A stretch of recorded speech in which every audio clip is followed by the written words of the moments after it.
Good morning and good afternoon to everyone from coast to coast. Welcome to today's webinar, Show Me the Money, Turning AP into a Profit Center at McMaster University. My name is David Elliott and I'm the Professional Development Coordinator at Cabo. I'll be hosting today's webinar. The webinar is being delivered by two Cabo members from McMaster University, Dee Henna, AVP Administration and CFO, and Terry Wetton, Senior Manager, Accounts Payable. Before we get started, the red box with the white arrow inside will expand or collapse your control panel. See the question pane in the control panel. You are encouraged to submit questions throughout using the GoToWebinar controls. The presenters will attempt to address all questions during the webinar. The webinar is being recorded and will be made available on the Cabo website. Now I'd like to welcome our presenters, Dee and Terry. Hi there, good morning or good afternoon, depending on what time zone you're in. Today, Terry and I are going to take you through our Show Me the Money project. It's basically a project where we looked for opportunities to increase rebates or recoveries for accounts payable centrally, essentially in an effort to provide full accounts payable services to our faculties and other support units, being libraries, HR, etc., at the lowest possible net cost to the university envelope. Ideally, through strategically phased payment methods, the changes that we introduced, we wanted to see if our AP cost center could be eventually transitioned into a profit center, and I think we're well on our way. The idea for the project originated from discussions between the senior manager, Terry, sitting next to me, and an idea that I borrowed from the healthcare environment where I had come from, where we did use rebate strategies as a means to really drill down our cost to almost a net neutral. So I'll turn it over to Terry. Hello, everyone. I think many of us can agree that revenues are not growing at the same pace as our expenses. With salary and wage pressures, union agreements fixing future increases, pension costs rising due to falling interest rates, and other typical expense inflation, and growing exchange-related costs. At McMaster, we knew we needed to identify any activity to help bring some balance.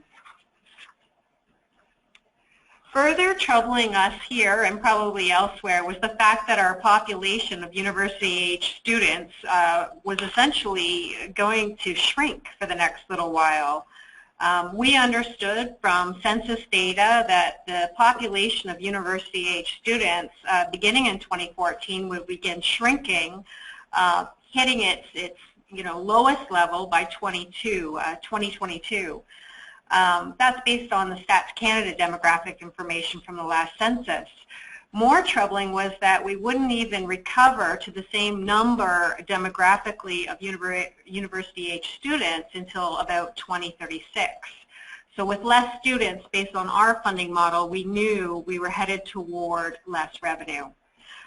One solution that we thought of might be simply just to import more students to offset any domestic revenue declines based on these demographics. However, for McMaster, and I don't know about your school, we see importing our international students because they pay the higher tuition as not necessarily just a revenue upside. We see it as, in order to do it really well, there's significant costs that come with those students. So we really didn't want to change the proportion of international students that we already had, and therefore ruled that out as an actual strategy to substitute or make up for any demographic revenue shortfall. On top of this, we also seem to look across as we try to think how we're going to make up the revenue shortfall if we don't have more students. It seemed like every time we would turn around, we would get another communication, whether it be from our own provincial ministry or others around us, that everything always is about becoming more efficient or becoming leaner. The word on the street of doing more with less, never doing less with less. The common assumption is that more efficiencies seem to be possible today despite long, prolonged periods of having to adjust to the concept of doing more with less. essentially we feel like we've been exhausting low-hanging fruit, looking for efficiency projects constantly over a number of years. At this point, we basically began to think about other things. I know some sectors like ours, we've been dealing with frozen wages also across multiple years, affecting several roles. So overall, there wasn't much in our view that was left to reduce costs without simply trying to increase prices in different areas.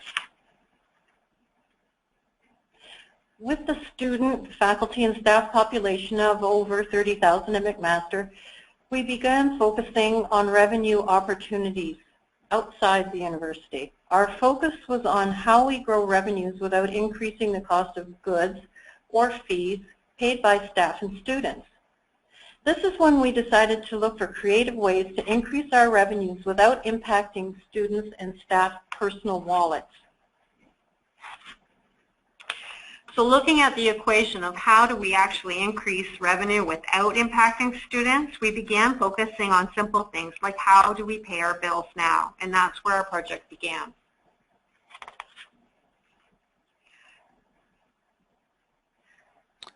Great. So this poll question, yeah, go ahead, David. No, it's okay. Great. Yeah, so we're just going to show that poll so you can interact with it. So if you just take a moment and click on your response, and we'll leave that open for 15 or 20 seconds, and we'll see how we do. Great. The answers are coming in. Definitely leaning towards yes.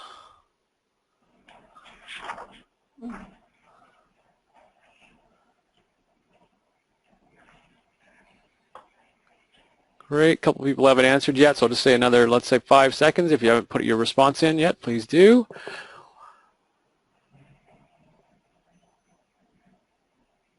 All right, let's close this up and take a look. Here we go, and there's the results. So we've got 74% say yes, 23 say no, and 3% are not sure. Any comments on that, Dee and Terry? Yeah, actually it's great for the 74% that are using a P-card program already. I think listening through the rest of our presentation deck, you're going to hear for the 74% of you out there that there's still opportunity to get more from your P-card potentially. For the 23, that's amazing, because for the 23%, there's another opportunity for you to just get on this program and essentially begin to use purchasing cards for a lot of your smaller dollar items and begin to see benefit pretty immediately as soon as you lock into an agreement with your banking party. Just going to make sure I expand this presentation one more time and get us back to a go here. Sorry about that.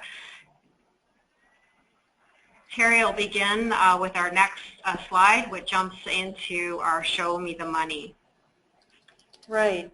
So our project focuses, of course, on improving our university returns associated with our purchasing payments using our corporate purchasing card program, which often people call a P-card program. And this would be done through a third-party credit card provider. Well, of course, a bank. We use BMO, could be Visa, MasterCard, anything. And this kind of started with a vengeance, I guess you could say, in 2013 when we began increasing our P-card rebates because we migrated to PeopleSoft, our enterprise resource planning system. So at that time, we rolled out the use of P-cards for faculty and staff department purchases. So before 2013, we did have a small P-card program. But when we migrated, implemented PeopleSoft, then we really expanded that program to all faculties and departments, not just some high volume departments. To enable this project, we also increased our procurement card policy limits from $2,500 per transaction to $10,000 per transaction. We also increased the monthly limits from $10,000 per month to $50,000 per month. with some high use areas having higher monthly limits. For example, like high volume labs, the library, hospitality services. Our goal was to double and eventually triple the P-card rebates, which in effect reduces the net cost of the AP department, a cost that is passed on to faculties through our budget model. As a further project enabler, we worked hard to integrate P-card transaction data into our ERP system. We use a routine monthly data upload of transactions that only requires users to validate purchases and cost center codes. Uploaded data made reconciliations easier than the former Excel spreadsheets and journal entries that were used. The option to upload transactions nightly existed. However, from talks with users, monthly was preferred because it coincided with their monthly transaction statements that they receive from the bank. So we should note that one of our pain points initially related to the lack of smooth integration of the P-card data with our Oracle PeopleSoft system. But within the first year, a working group of users was formed to examine this and other pain points, prioritize the items, and initiate system project bundles of work to improve the activities. While some improvements are still outstanding, the multidisciplinary working group approach really helped with buy-in despite the pain points. People had a fulsome opportunity to understand why using the university's procurement card was important. In 2015, we created a phase 2 of our project to increase our P-card rebate, and that was we added a couple of ghost cards in accounts payable for my staff to use when paying purchase order invoices rather than cutting checks.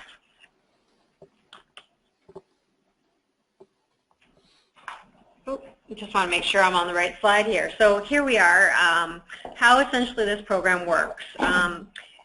It may be likely that many universities, which we saw from the poll, are already using a rebate program by virtue of having a procurement card. I certainly hope that the 74% that responded yes are actually getting a rebate for use of that P card. We understand that not likely everyone out there may have rolled out a fulsome program for procurement cards. But essentially, we promote the sole university card for purchases, purchase order purchases, or online purchases. Again, with what Terry told you, were transaction limits of either up to $10,000 per transaction or $50,000 per month. Further, with our phase 2, with the virtual or ghost cards, as Terry called them, those procurement cards have higher buying limits, which again help us to do two things.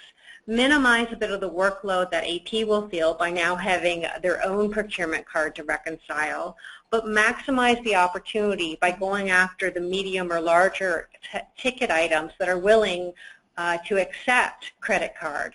And that work essentially occurs by the AP office working closely sometimes with the procurement office to identify the vendors that are willing to take payments via credit card and then moving toward this method. I should note, and I think it may come up at a later slide as well, for vendors when we have this approach to pay, if they're not liking the fact that we're now paying on a credit card and therefore getting the rebate, what this approach also starts to create is a conversation. And if the vendor doesn't want us to pay on credit card, then another thing starts to happen. If their company accepts credit card and they don't want us to pay via credit card, we can have procurement now work with them on another discount program that otherwise wouldn't have been available to us. Our key actions in actually undertaking this project were first and foremost to review our purchasing limits and make sure we balanced how high we were willing to push our purchasing limits on P cards without unduly accepting too much risk. The other key action was really integrating as much as possible the data, the procurement information being loaded directly into our financial system in order to make it as easy as possible for future reconcilers to identify their purchase as legitimate and actually put the cost code next to it. The easier we could make it for the end user departments, the easier our adoption would be. In the process, we would continue to discourage the use of any non-university cards. Introducing policies basically to require university card adoption are usually seen as less desirable. Overall, our project was trying to push or compel people with the right reasons to use the card. And I would say, too, looking across the system now and even from our working group, we actually did not receive any pushback by virtue of telling them all the win-wins. We're going to make it easier for them to reconcile, we're going to make it easier for them to buy, and in the process, we're going to reduce the net cost of accounts payable that's borne by the faculties. The creation of the ghost card approach also to pay suppliers replaced some of the slower, more manual processes such as paying by check that we were using. Obviously, in the future, we have the opportunity to explore things like EFT options, which many of you may be using.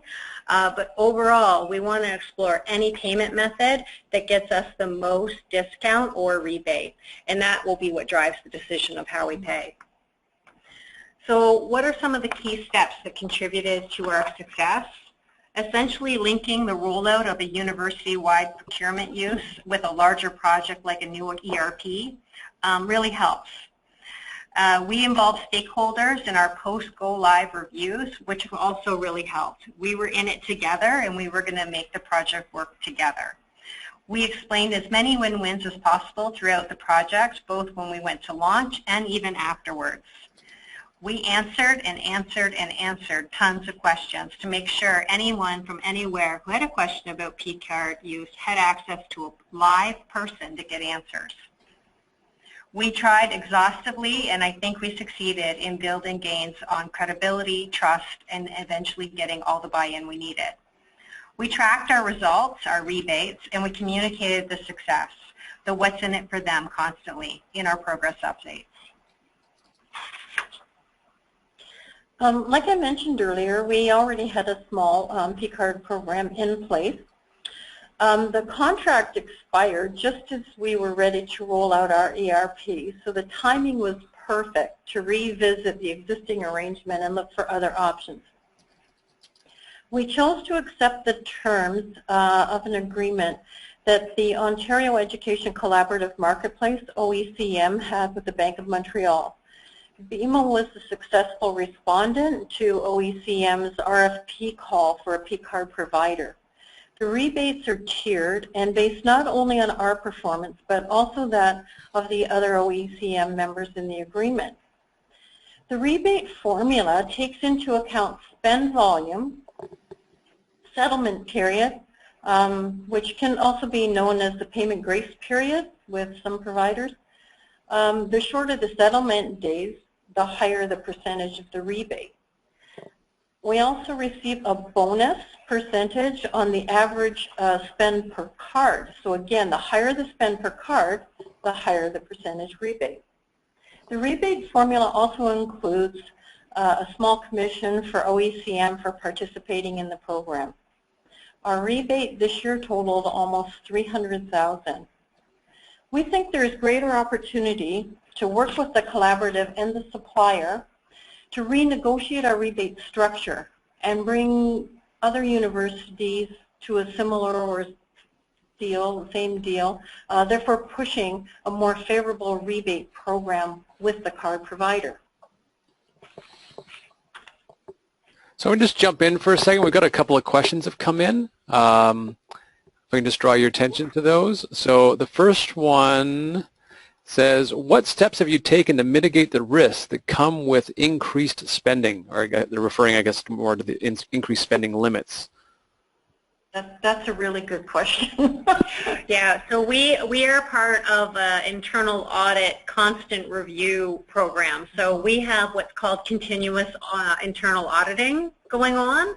So every quarter or every period, it doesn't go without sample pulling and checking to make sure that the purchases are legitimate and correctly costed and received.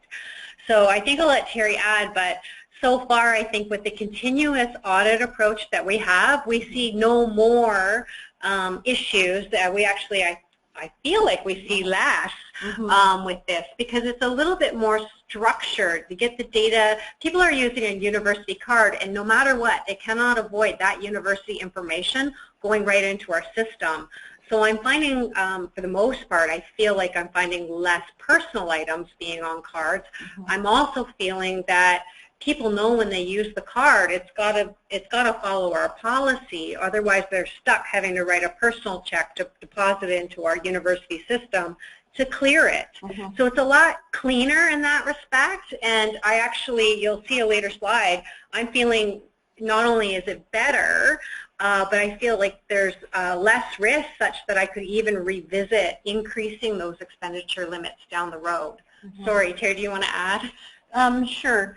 So just to let you know as well, in addition to internal audit doing compliance checking and their continuous audit, accounts payable also does compliance checking to university policy, and research finance, our research finance offices, check the eligibility of the expenses to the funding source rules as well. So there is a lot of checking going on. I think our last continuous audit, internal audit, cited one little thing that we didn't properly check or whatever. It was just a little missing receipt. So out of all of their sample, they only found one item.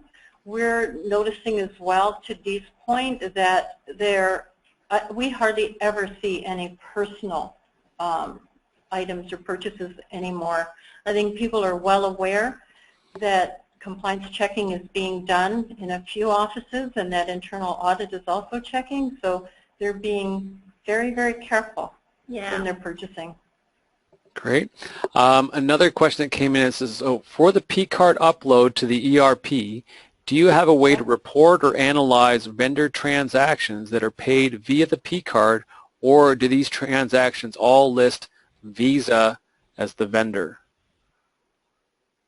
They do list MasterCard or BMO as a vendor. However, the card provider has a very robust system that we can get all kinds of data from. We can also get some data from our PeopleSoft system, but we tend to use the vendor's software to do that, and because we can slice and dice however we want.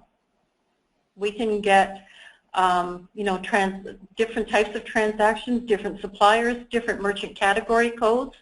You know, you can, any way you want to look at the information, they have the ability to do it. Yeah, so depending on what the user's need is, we don't see having the line data detail having to be something in our, we have a thin GL, so it's never something that we would want to put in our GL. We have thicker subledgers, but to Terry's point, in this case, the vendor can hold the detail and we can access it for analytics.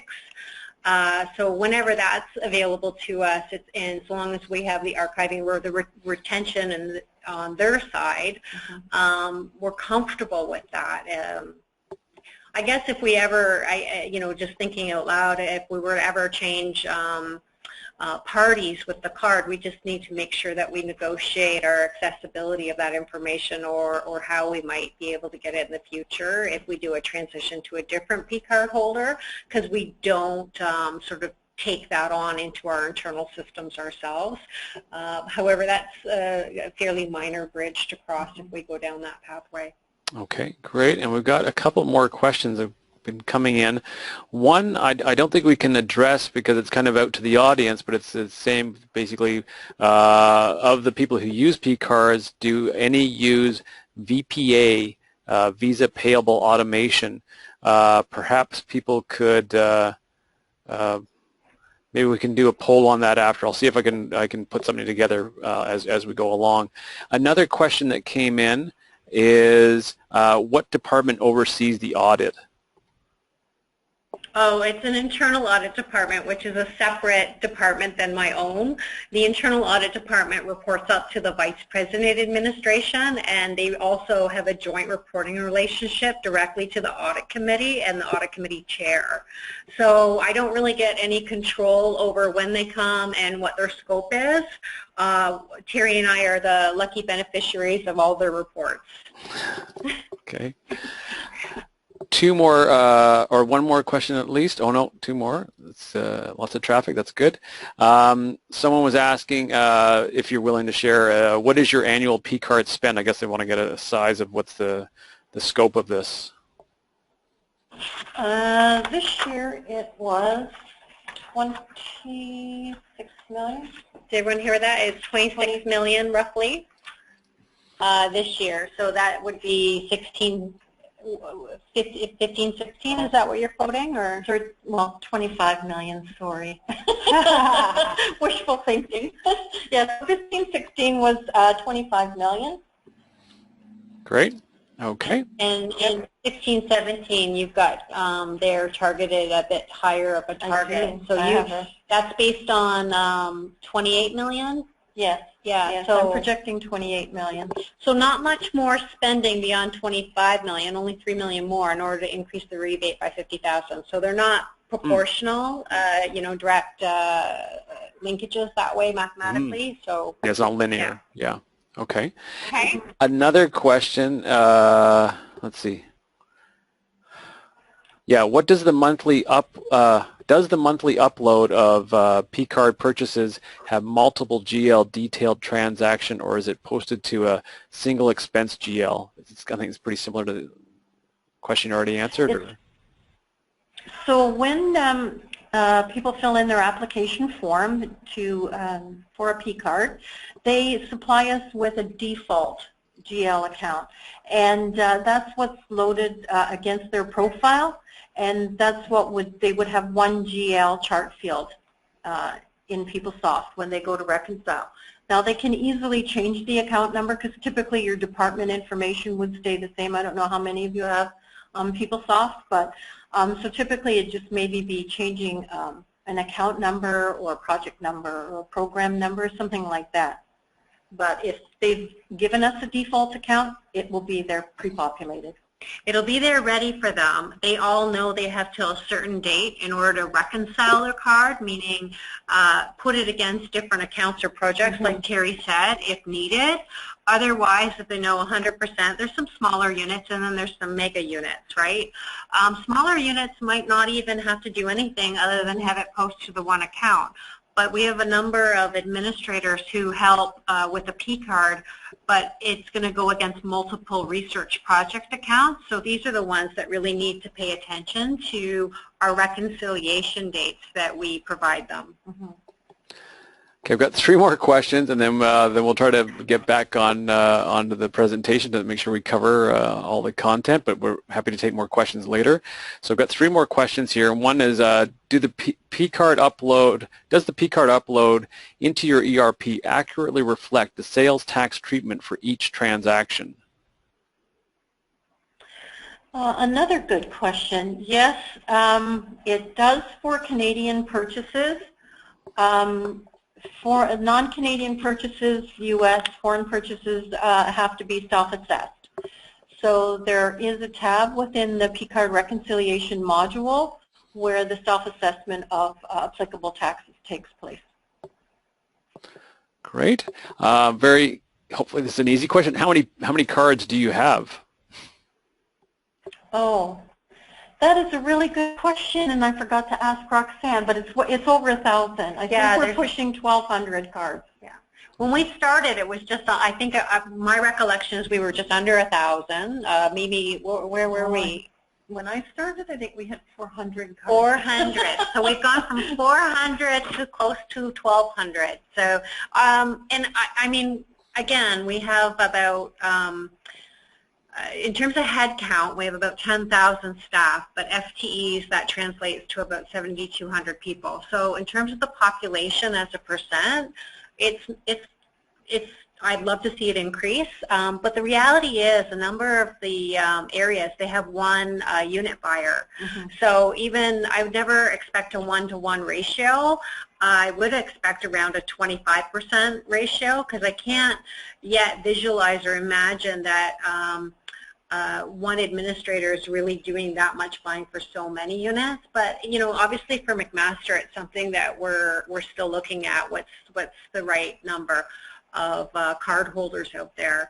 Sometimes people consolidate, close cards, and move to one buyer because it's easier for them, and sometimes we might even encourage them to have someone else do it so that it makes the reconciliation easier. No magic number though, no magic percentage. Okay, and this will be the last question I'll take now. More have come in, but this is the last one for now. We'll carry on with the presentation, then come back to the questions. So the last one for now is, do they reconcile via PeopleSoft or BMO? So where do you do your reconciling? In PeopleSoft. In PeopleSoft. That was a choice though.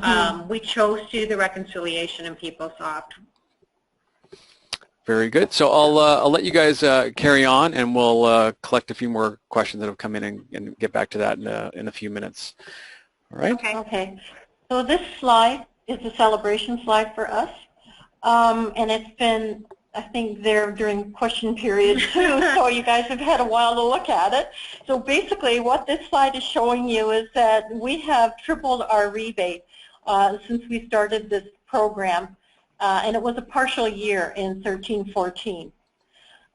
Recently, we engaged our card provider to review our most of our payables, not our travel expenses, but any payables that we're paying right now by check. And we asked them to identify opportunities to increase efficiency, earn early pay discounts, and increase our P-card rebates. Currently, our P-card spend is approximately 8% of our overall payables minus our travel, like I said. The results of the study indicate that there is an opportunity for us to increase that number to 18%, which equates to a potential annual rebate of over $400,000. So I'm going to move forward this slide now, and it's a very simple drawing. I'm not the best at my audio-visual skills. However, at least my math skills are pretty good. The question would be, did we reach our goal? And for us, when we set out on this project, Terry and I first talking about it, we thought, oh, we could double it. Oh, no, that's too small a goal. We can triple it. But ever since we sort of hit that milestone, and we're sort of shooting through the ceiling of that now, all we keep talking about is how can we do better, right? Constantly, because this is one thing that actually doesn't cost, again, staff or students more money. They're spending the money anyway, so how can we keep as much of our McMaster dollars here at home, reduce AP's cost structure, and therefore essentially the faculties win in that because of our budget model. So we thought we may have been finished in 2015, and again we thought maybe in 2016 we were finished, but right now I think I mentioned we're constantly asking ourselves how we can do better without taking on unreasonable risk. So right now we're really considering whether or not the P-card purchase limit should be changed such that individual transactions of up to $10,000, that is actually moved to $25,000, which may sound like a lot as I say it over the phone to you, but you have to remember, and I'm not sure, based on the participating universities, many of our purchases are fairly routine, standard research area purchases are fairly, although expensive, by moving them or migrating those purchases on the P-card, you're not actually increasing unduly your risk profile. So we will definitely be looking at increasing the per transaction limit to possibly up to $25,000 from 10, which is really different from where we started, because I think at the beginning of this, Terry had mentioned that our original limit was $2,500 per transaction. So this is a tenfold increase. With that, we'd also be increasing our monthly limits. Part of our discussion will be, again, looking at our internal audit findings, which have been really cleaner than our prior approaches. And probably, it'll engage our chief internal auditor as well to make sure that they're alerted that this is a decision that we think is best for the university and not increasing our risk profile, but working with them through that transition so they too have an opportunity to increase their sample sizes, increase their testing to help us also validate that we've made the right decision. So over to Terry. I think we've all experienced some resistance when we implement new policies and processes. It seems to me that it's human nature to turn our internal radio channel to WIIFM. What's in it for me? Questions I think some of the people asked when we rolled out this program was, does the P-card program really make purchasing easier?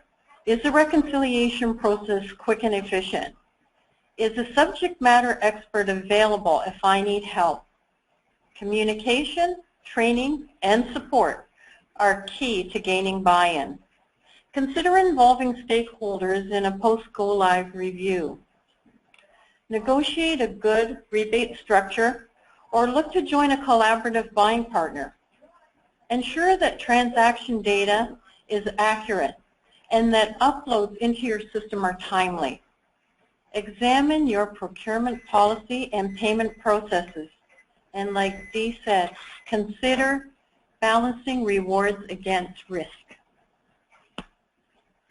So hopefully we've given you a fairly good picture of what we did to do this program. This slide is really just a quick snapshot in case I know there was about over 20% of folks on the call that haven't used a P-card before, and then with the ones that have, maybe something you've heard today, you're somewhere mid-step in here. But step one for someone new to this would be to negotiate a favorable P-card rebate program, ideally tiered so that you get more reward as you're increasing the volume on their card, which also rewards them, and that's really important to not forget throughout that conversation with the third-party provider. I know in Ontario, when Terry and I brought this project forward to our colleagues, for us it's really important at this stage for us to encourage other Ontario universities to consider adopting the OECM contract. And I don't know out of province if that could even be leveraged further. I know that the more users on that contract in Ontario, in our case, the better we will have in negotiation power to go back to them to increase those tiers. So we're only one driver out of potentially 20 that could help us and help, essentially it's a win-win because the university is adopting this, they're going to get rebates. But if we can push up the tiered rebates, I think we all will benefit from that. So that's step number one. Number two, again, just goes back to that adoption. So making that P card quicker and easier. You really want to get voluntary adoption as opposed to mandatory adoption. As soon as anything sounds like mandatory in our university setting, I find we get more abandoners than we do adopters. We promote the P card as quicker than our traditional PO processes. It's definitely more simplified for end users. It's better for back office processing as well. We integrate our P-card data details from our card provider with our system to make the reconciliation work easier and smoother than the former Excel processes that Terry may have mentioned. For McMaster, buy-in has been gained over time. It's taken tons of communication. It's also taken a multidisciplinary review group to look at the pain points. We were very fortunate to have excellent P-card administrators and an AP helpline that we use to support staff members and also to really sell this project throughout. When we first went live with our ERP, we had the AP helpline individual. She really helped not only train people, but actually promote adoption. So it's really important that you staff helplines with the right people in the right messaging. Overall, too, I just want to stress with step 2 is to really involve the stakeholders after you go live with an adoption like this, so that they feel like they're not just bringing you problems, but they feel like they get to be a part of the solution, and therefore you promote even more buy-in. That's step 3 there. Was really something I'm hoping that a lot of you that already have the P cards, if you're not already doing it, that this is a quick thing for you to do, which is getting a ghost card or a virtual card in your actual AP department, and to ask your accounts payable department staff to look at whenever they're going to cut a check, look at the vendor, look up whether the vendor accepts a credit card, and instead switch to using an accounts payable P card for that payment. And again, back to the other point, if the vendor is not wanting to accept your payment on credit card, even though we know by checking online that they accept credit card most generally, then that allows you to get procurement involved to begin talking about a different rebate program, a discount program with them directly. Step 4 finally is that last bit, which is partner. Use procurement as your partner. It's highly likely if you go to using the virtual card that you're going to have a couple of vendors out there that are going to complain because they don't want to pay, you know, the Visa fee or the MasterCard fee. We understand that. However, for us in the public sector, we are not going to make a payment unless we get something back. So it's either going to be pushing to use our credit card for the payment or pushing them to a discount model. Our goal on the bottom there in bold is no payments without a rebate or discount. Just to talk a little bit about some of the impacts of this project. So work quality we feel has improved. As we've mentioned a few times now, that because of the procurement card data is being loaded into our ERP system, it seems to be making reconciliation easier and simpler for users and ourselves. Work in accounts payable hasn't really been impacted. It's not greater than former practices. Some of the project-related work, like Dee mentioned, phoning suppliers, having these open conversations with them about taking the P card, you know, and if the P card, if credit card is accepted on the supplier's website, we do push for paying through credit card. Productivity, there have been some modifications to processes, but no dramatic income. It's really, you know, just adding those extra phone calls to suppliers. So it's basically similar work, it's just a different process. We haven't had to increase resources, so we've had no additional resources required for this project, just lots and lots of communication and support. We continue to hold training sessions once a month and open houses every 2 weeks. The open house concept offers the users the opportunity to work with a subject matter expert on a one-on-one basis. So we book a computer lab. Users are invited to come and actually bring their work with them, bring their statements, and we have our AP help person there who will help them fill in their reconciliations. You know, and it also helps to gain a rapport with our users, and we have found that to be really beneficial. Terry, just to interrupt you there, I can see one of the questions was really about resources and how many help desk people that we have and how many P card administrators are there. And I just want to really stress that accounts payable's profile didn't change. They didn't increase staff in order to do the project. So everything that we got in terms of increased rebate has fallen to our own balancing act of our own bottom line. So it's been a real coup. So there's one primary help desk line person, and she's great, and she gets what we're trying to achieve. So she has full buy-in, and she's a complete seller of this, or champion of this project.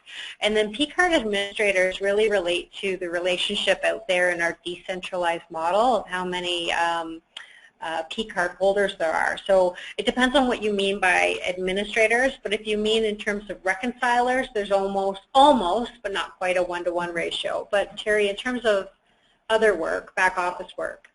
So we do have one P-card administrator, and that person is in procurement.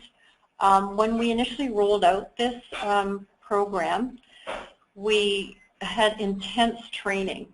I think we were training like a couple times a week, and the P-card administrator and our AP help person and a few of my other staff were involved.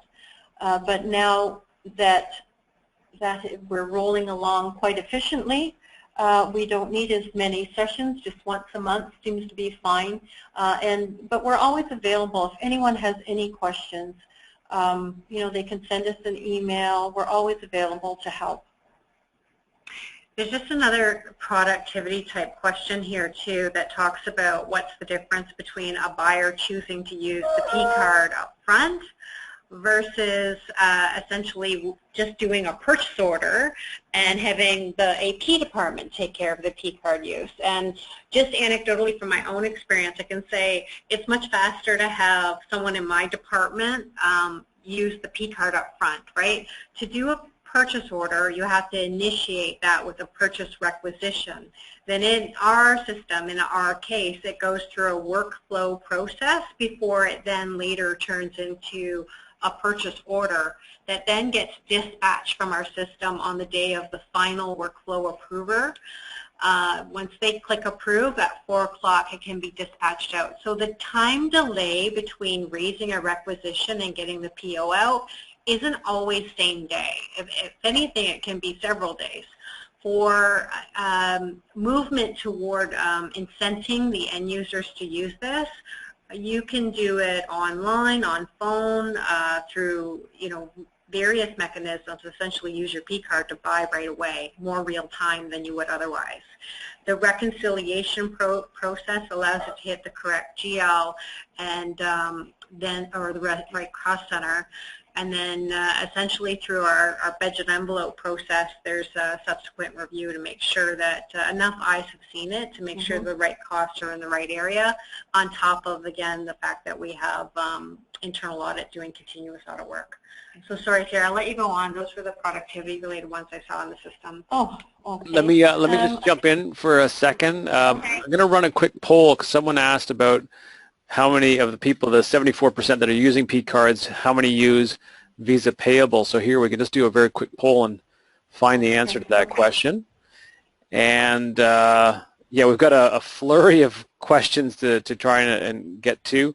One of the latest ones, though, is just people are wondering if you could share your RFP proposal. I guess it looks like, because they're not currently using a P-card, and would like to get how to go about that.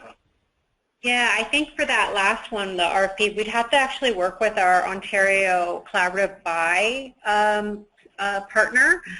So maybe Terry, as a to-do, and David will work with you to sort of, I guess, get that message out. Yeah, sure.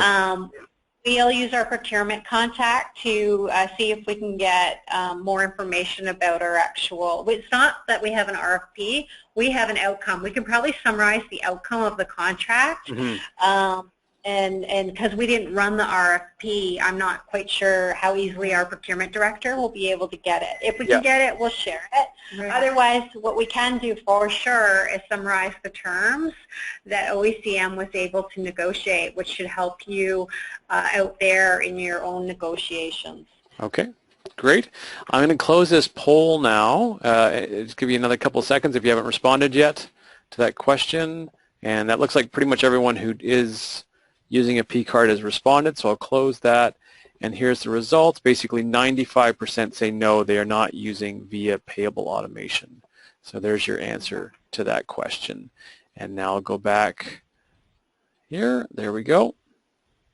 Okay, so I think Terry was just going to finish a couple of points on this slide before we move on. So just talking to the return on investment. We have seen a return on investment with no additional resource or cash outlay invested. We have created approximately almost $300,000 in additional income this past year, and we're still looking to expand this. Just a little point on a couple of issues we've run into. No project seems to be without a few little challenges. When accounts payable uses the P card to pay purchase order invoices, the encumbrance or commitment in our system doesn't automatically draw down or clear.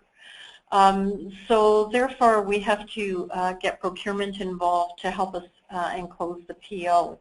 And we've also experienced a little bit of resistance from some suppliers, and I think Dee has addressed that. It's, you know, we have to bring procurement into the loop, and there's some strong communication between accounts payable, procurement, and the supplier that's needed in those cases.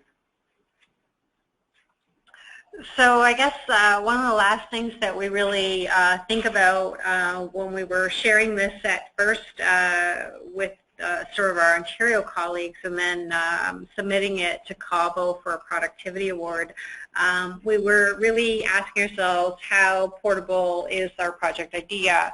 I had said at the onset that the idea really wasn't net new novel to me. It was, you know, stolen, if you will, from where I'd come from in healthcare. The fact was, though, it was easily transferable to McMaster, and honestly, I can't see why it's not absolutely easily transferable to any university. It's sort of the low-hanging fruit that can be easily exploited depending on, again, your own risk tolerance. And like I hope you've heard the message. I think if anything, this project's decreased our risk, not increased it, even though we increased our purchasing thresholds. So yes, it's absolutely transferable. You have to basically determine where you're going to put your purchasing limits, but in terms of the rebate size that you can get, it really will depend on how much of your purchases that you're able to put through a program like this. And if you're in Ontario and you know, Terry said 8% of our spending is about $25 million, and it's resulting in $300,000 coming back to us. That's money that if you're not going after it, you're just leaving out there, right, with someone in someone else's pockets. So the ways that you want to think about maximizing your rebates is just, again, review your purchase limits, make sure you're comfortable, make sure also that you're selling your project. The big sell, I think, is that it's faster, not slower than traditional PO processes. You want to make sure that your policy, you modify your policy so that you're matching everything up. So remember, I don't know, sorry, I'll talk about in Ontario for a second. For us, our legislation basically says that anything over 100,000, thou must do an RFP for. Anything under 100,000 in Ontario is house rules. So when it's the house ruling anything, we make sure that we lined up our purchasing policy and our accounts payable policy to what we were doing with the P card. So in terms of getting quotes, when we changed our limits, we made sure that any per item purchase under 10,000 only required one quote. It just, by aligning those two things, we made our whole internal decentralized processing not only easier, a heck of a lot easier to comply with. And because it is house rules, we can do that. So one of the things you might be asking, you know, if McMaster increases its P card per item limit to 25,000, are they still going to take one quote? The answer is we might. We know it'll be easier in the end. What we have to balance that question to ourselves with is whether we're starting to lose value for money, because everyone knows the more quotes you get, the theory is that you're going to pick the lowest quote and go forward. So it's definitely one of the things that we'll be grappling with. We don't want to unduly increase rebates at the cost of buying things unnecessarily at a higher value. So we're currently going through that exercise ourselves. We again, just selling the project based on your data integration capabilities. The more that you out there can integrate the P-card data into your system to make reconciliation easier for your units, the easier it will be for you to push this out. Communicate your successes and translate how the money coming back reduces net cost to whom. In our budget model, it's easy for us to sell this because the cheaper I can make accounts payable, the more money stays with the faculties in the end, because the faculties basically pay for accounts payable services here. And definitely the last thing is, you know, again, that immediate quick win of just having accounts payable at least get its own ghost card so that it can pay some of the vendors via its own procurement card without even impacting all the users that you might have out there. There's no reason why your accounts payable department couldn't immediately get 1 or 2 procurement cards and begin doing this to stop cutting checks and losing money. So summary, Terry. So some of this you have probably already heard, but I'll just summarize. So we recommend that you undertake this project in steps. Scale up and take advantage of opportunities to grow the program. So phase 1, the rollout, this is going to take the most energy, and it really sets the tone for your program. Consider whether you do a project like this solo, on your own, and therefore the rebates are solely structured to your buying volume, or whether you transition to an existing collaborative or buying consortium to access greater rebates. Once your program is in place, roll it out to campus departments, encouraging the use of P-card for your low-value, high-dollar purchases. You know, things like phone bills, stationery supplies, lab supplies. These things tend to have these are low-risk purchases. I looked at a bit of our data, and approximately 80% of our total P-card spend is on purchases valued less than $500. Next, you'll want to roll out some ghost cards, like you said, to AP. And when you do that, target some of your higher dollar payments. So I'm not, like our threshold is $10,000 when a purchase order is cut, when the requirement for a purchase order, I mean. Those are kind of the things that we're trying to target P-cards on, like P-card payments on, so that you don't cut the check for it and you get big bang rebates for that. Again, like Dee says, review your purchasing policy. Consider increasing your P-card transaction limits. So I guess what you have to look at is, do you have adequate controls in place to mitigate risk? Is your internal audit department involved in doing audits of your P-card program? Do you have security and blocks on the cards to ensure compliance with your purchasing and funding source rules?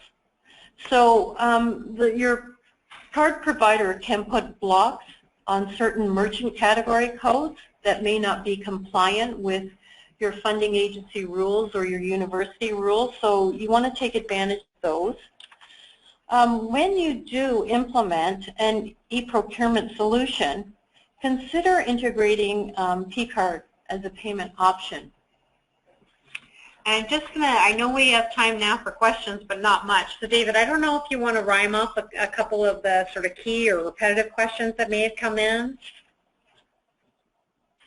I have our contact information on the screen now, too, if you want to jot that down and email a question that we don't get to.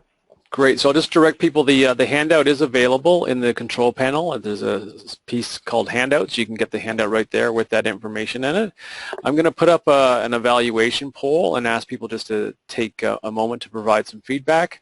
And yeah, a couple of questions. Well, I think one is the interest charged on an individual card or at a corporate level? I'm thinking, I guess, if someone doesn't reconcile their account in time, are you getting interest on $500,000 or a $50 charge?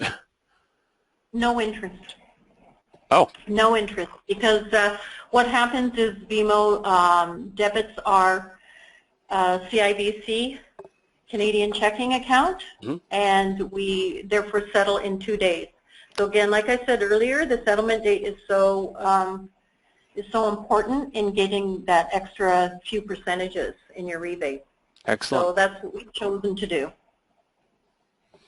And remember, we always have a place to put the charge too, because we force them to create a default cost center when they apply for the card.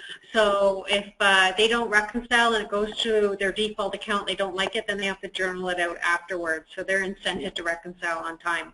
Okay. I see we're at 2 o'clock. I'm going to ask Dee and Terry, can you stay on for a few more minutes and we'll try to get through a few more of these questions?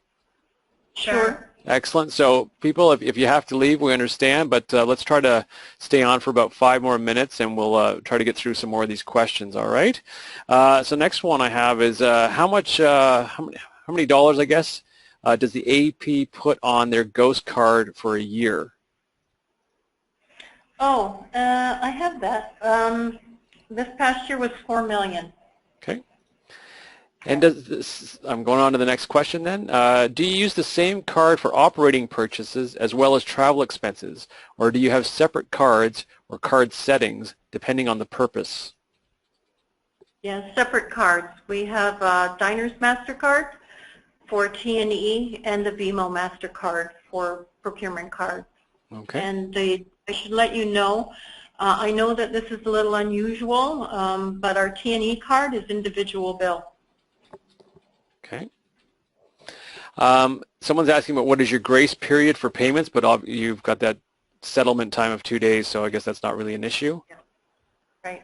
Okay. How do you manage so many P cards? That's a big question. I don't know why you answer that, but. Well, I think it goes back to the fact that we're decentralized, right? So every unit that needs a P card has access to one, and the data is easily uploaded once a month for them in front of their face to reconcile. And so it's not a back office workload.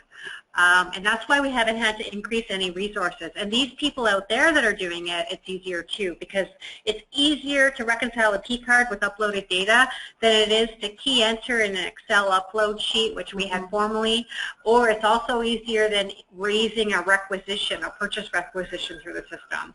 We've got the easiest solution now, both from a decentralized and back office perspective. Okay. And now someone's asking, do you allow the purchase of assets on their P card? Does that question make sense to you? I guess assets in terms of ones that live longer than a year and they're like a capital asset, the answer would be yes. We have a process for once a year going through all purchases to make sure the things that should be capitalized are. But we also have, like, there's a lot of things that are more OS&E, operating supplies and expenses that go on it. But if you're asking if people were to buy a big server or something that lives longer, we have a mechanism in our financial services department to review annual purchases before our audit to make sure we capitalize anything else that needs to be capitalized. Great. Someone's asking about your approval process. So given that you're decentralized, how does that work? Oh, so I'm going to let you actually explain that one, because there is workflow, but not as much in the P card. Yeah, there's not, right now there's not workflow in the P card module, so the workflow actually happens outside of the module.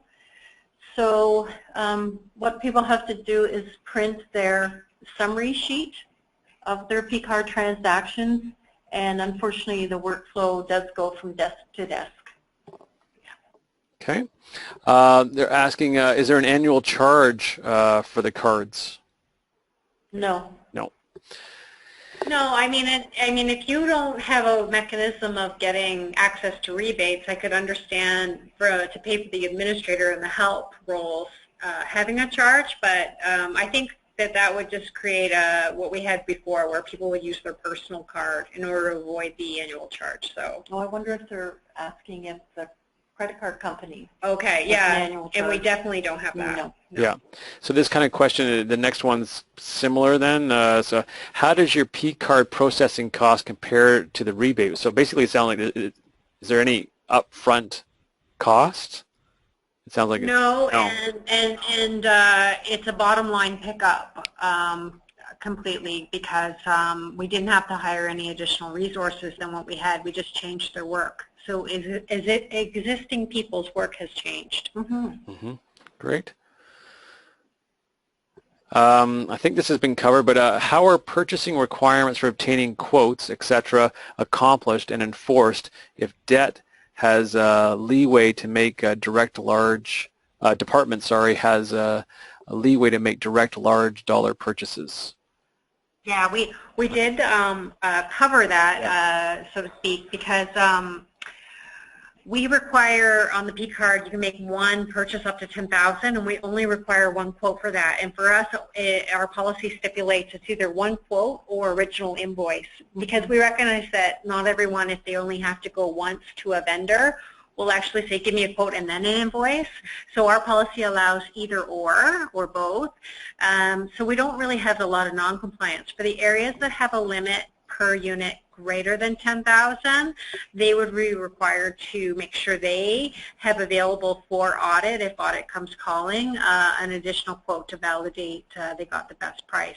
That's a little more difficult, and that'll be a part of the discussion we have with internal audit when we look at increasing the limits. I'd like to not collect things centrally if I don't have to, and if I increase the limits and don't change the policy so that at 25,000 they only need one quote, if they are going to need two, I don't want to collect that in accounts payable. I'm going to want to enforce that the decentralized areas keep their quotes available for audit and just increase the auditing to ensure compliance. So things like that, next step, aren't without their risk, and it's why we're not yet there. Okay, good. Just a couple of more questions related to the RFP request that came up earlier. We're saying that the RFP should be posted on the OECM website. So I guess that's only for Ontario universities would have access to that. Like Dee said, she can summarize the some of the key pieces of the contract. What kind of company accepts the P card of the AP? What kind of company? Yeah. Computer companies, lab supplies, BWR, Fisher, Cedar Lane, those types of companies. Yep. Bell, Rogers, Grand & Toy, like Staples, Courier, FedEx. Yeah, just about anybody who has accepts a credit card. Yep. Oh, and you know, if you're having trouble figuring that out too, what I think we found here, Terry did by BMO actually contacting us, is they'll actually your credit card provider might send someone over to help you identify who will take credit card, because it's a win-win for the bank to get as much on their credit card as possible. So we're currently getting 8% of our volume on credit card, and they're telling us that we could get 18. So they're already working with us to say, hey guys, you have more room here, which we're really happy to hear about. Great. Yeah, because we sent them we sent our credit card company a list of all of our purchases that we made in 15-16, as well as a list of our suppliers, our master supplier database, and they sent that to MasterCard and came back with a list of suppliers that we can now go to. Yeah, so it's not, you don't have to be in that alone to try and sleuth it out. That's for sure. Use your credit card provider as much as you can. They have a lot of resources and a lot of knowledge. And yeah, pick their brains. Use them as much as you can. This engagement that we just did, they did that free of charge, and it took them several months to do it. And they provided lunch, so it was and it was a really good lunch. So if anything, they're willing to help. Yeah. Great. Just a couple more, then we'll try to wrap up. Looks like people could stay for a long time on this. Does the procurement or AP issue the card to new applicants? I guess if you have new staff, I'm not sure. Does that question make sense for you? Yes, absolutely. Yep, they send in the application. It's typically approved by their manager. Then I review it and approve it. And yes, definitely new employees are encouraged to get a P card as well as a travel card. Okay. And someone's asking if you could share your business processes and flows. I don't know if you have process maps or something for workflows that you could share. For P card?